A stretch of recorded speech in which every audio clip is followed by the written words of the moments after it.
আসসালামু আলাইকুম এভরিওয়ান। ছাদ বাগান এবং ব্যালকনি বাগান সম্পর্কে সকল ধরনের ভিডিও পেতে আমার চ্যানেলটি সাবস্ক্রাইব করে রাখুন।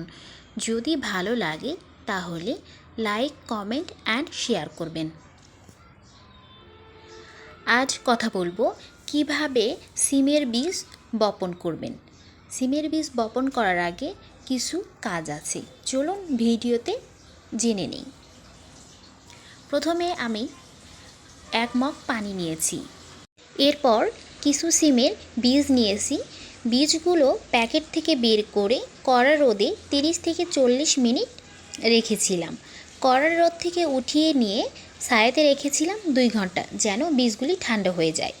এরপর বীজগুলিকে পানির ভিতরে ভিজিয়ে রাখবো 12 থেকে 16 ঘন্টা।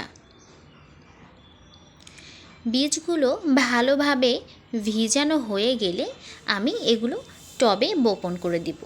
তার আগে আমি যে টবটির মাটি নিয়েছি এটা 1 সপ্তাহ আগে কয়েক ধরনের সবজির খোসা দিয়ে 7 দিন রেখে দিয়েছিলাম। প্রথমে কিছু মাটি দিয়েছি, তারপরে সবজির খোসাগুলো দিয়ে এর উপরে আবার মাটি দিয়ে হালকা পানি দিয়ে রেখে দিয়েছিলাম যেন সার উৎপাদন হয়। এরপর এই মাটিগুলোতে রয়েছে গোবর সার, ইউরিয়া সার আর ছাই, এগুলো মিক্সড করা আছে। আমার এই মাটিগুলো একটু ভেজা ভেজা ছিল। এঁটেল মাটি এমন একটা মাটি, পানি দিলে কাদা হয়ে যায়, শুকনো অবস্থায় একদম ঢিলা ঢিলা থাকে, যেগুলো ভাঙা অসম্ভব হয়ে যায়। এরপর আমি মাটি কিছুটা খুঁচিয়ে নিলাম, নিয়ে এবার আমি বীজ বপন করব। এখানে একটা কথা আছে, সেটা হলো যখন আপনি সিমের বীজ বপন করবেন তখন খেয়াল করবেন সিমের গায়ে যে সাদা অংশ আছে একদিকে ওপরে বেশি আর একদিকে নিচে একটু কম থাকে, মানে দুই পাশে সমান থাকে না। এখন আমি যে পাশটি দেখাচ্ছি এইটা মাটির ভেতরে থাকবে, আর সাদা অংশ যেটার ওপরে থাকে এইটা ওপরের দিকে থাকবে, ওখান থেকে চারা গজাবে। আমি বীজগুলোকে বপন করে দিচ্ছি।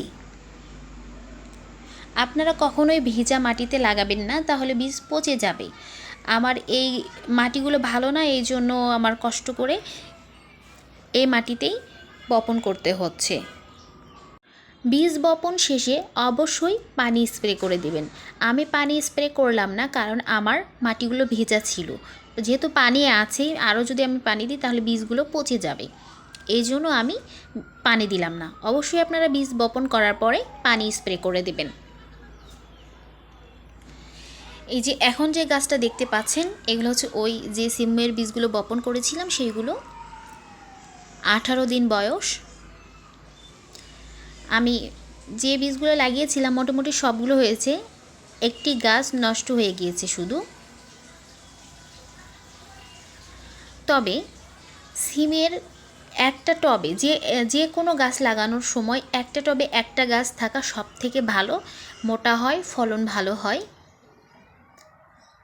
আমি এখনও একটি গাছও তুলে ফেলে দিই নাই। আমার যতগুলো সিমের বীজ লাগিয়েছি সবগুলো হয়েছে, তবে আমি কিছু গাছের ভিতর থেকে কেটে ফেলে দিব, না হলে সব গাছগুলো চিকন চিকন হয়ে যাবে।